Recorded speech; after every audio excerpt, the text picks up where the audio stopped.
Sige, linawin natin. Ano ang 911? Ang 911 ay isang facility na pwedeng matawagan ng ating mga kababayan na nangangailangan ng tulong. Libre ba ang pagtawag sa 911?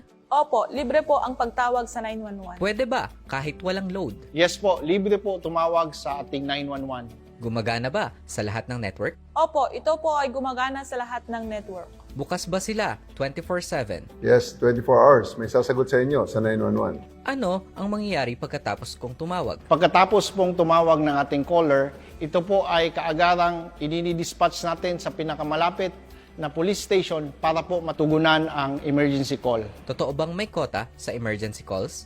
Wala pong kota ang emergency calls. May 911 ba sa buong Pilipinas? Yes, covered ng 911 ang buong Pilipinas.